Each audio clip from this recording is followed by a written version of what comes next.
สบายดีพี่น้อง FC พี่น้องฝั่งลาวฝั่งไทยโอ้มื้อนี้จะแม่นแดดเนาะพี่น้องเนาะแดดคักแดดแน่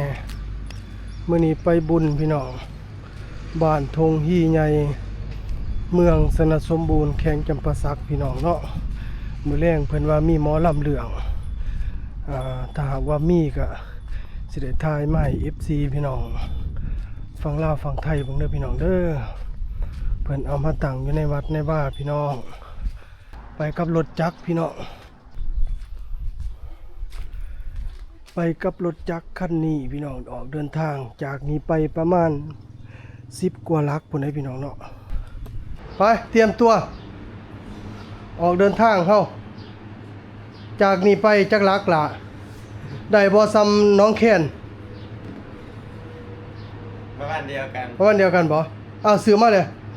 เนี่ยเอาหนึ่งไหมจ๊ะมาใส่มีดได้บ่เอาขอบใจว่าใส่ตอนมาเนี่ย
ไปบุญบ้านทงฮีใหญ่พี่น้องเสียงก็อาจสิมือๆเด้อพี่น้องเพราะว่าใส่หน้ากากกันฝุ่นอีกอย่างหนึงก็ครูบาก็บ่ได้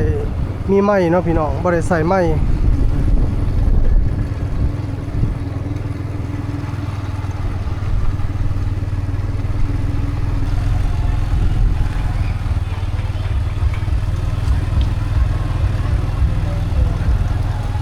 ทอดเนี่ยหรือว่าสิไก่เนาะไก่หนึ่งปึ๊บ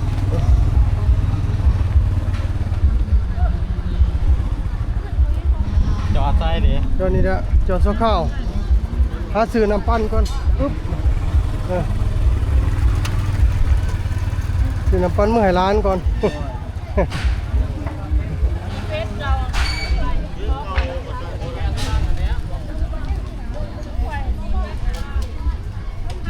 ห่านนี่ยังนี่ห่านน้ำปั่นบ่ห่านน้ำยังขนมเค้กฮะ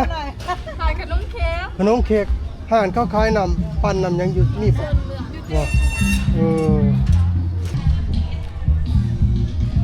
นะคะน้ำมันนี่เท่าไหร่10,000บ่ฮะน้ำปั่นใช่น้ำปั่นนี่น้ำยังนี่ซั่นเป็นน้ำลูกเดียวโอ้บ่แม่นน้ำปั่นเนาะไม่ปั่นอยู่ออกข้างออกบ่ใช่น้ำปั่นร้านข่อยจะกินน้ำปั่นนี่แม่นบ่นี่กุหลาบแด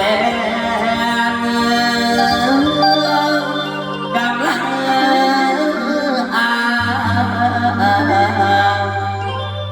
กำลัง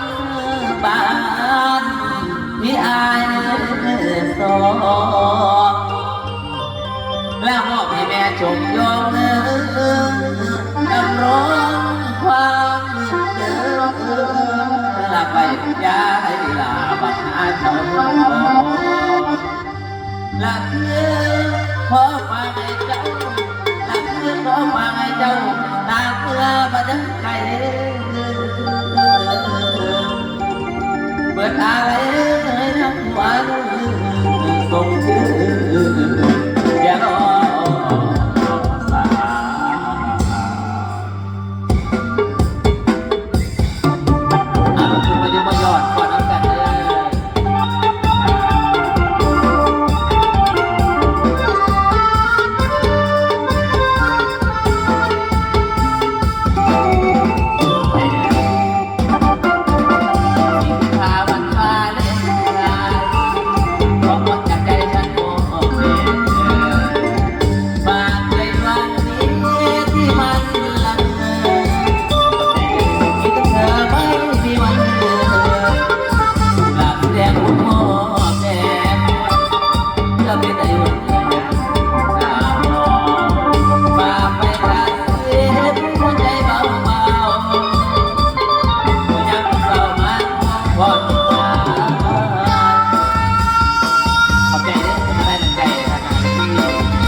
ยเอาตัวตามมา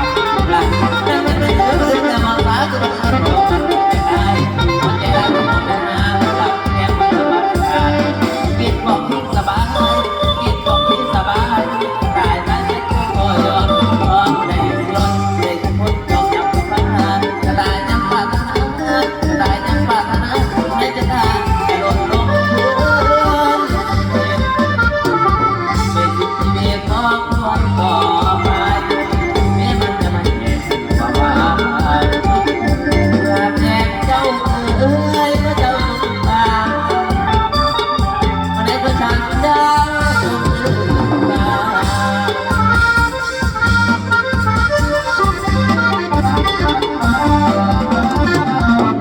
วิศวะเงินสันบังกรเจ้าจะเป็นคนกันรอให้กินพอสมเด็จให้กินพอสมเด็จเจ้าก็มันเดิ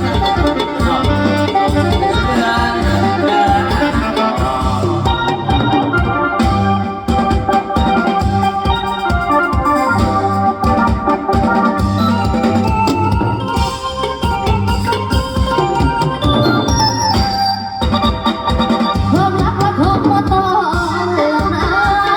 ก็เห็นเขาว่าเพื่อนที่เธอได้แค่ให้สัญญาจะมาเคียงข้างกับเราก็เดือน12แล้วน้องคอยจ้องมองหาแต่คำพูดแค่ไม่เป็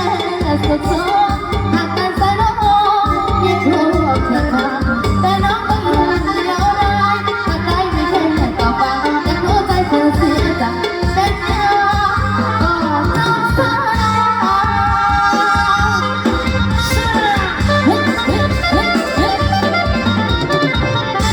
สัญญารัก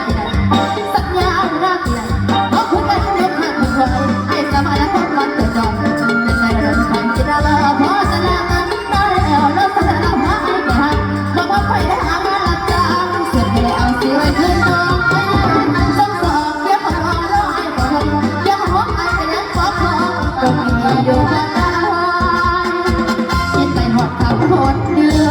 คงจะว่าเธอจะมีน้ำตา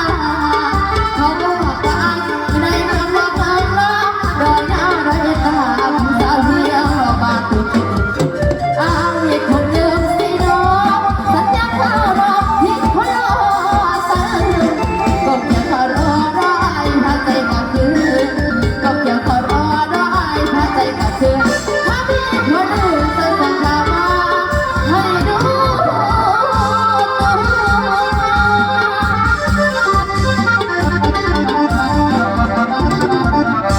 อย่าตัวนักค่อยกันก่อนอย่าตัวนักค่อยกันก่อนอย่าขอรอรอไอ้สิไอ้ผู้คนละเพื่อมาดังจีขันอยู่ออกผู้บ่ให้ก็เพื่อขับไปในสายเอาตาไปบางครั้งก็บ่ส่งเกียรติแรงก่อนบางครั้งก็บ่ส่งเกียรติแรงลงไปสิแดงที่ใส่นองเนื้อหัวขอได้ออกเดี๋ยวไอ้ฝากไปเถอะไอ้ฝากไปสื่อเพื่อนน้องมาแล้วจ้ะไอ้ผู้เรียกมาบอก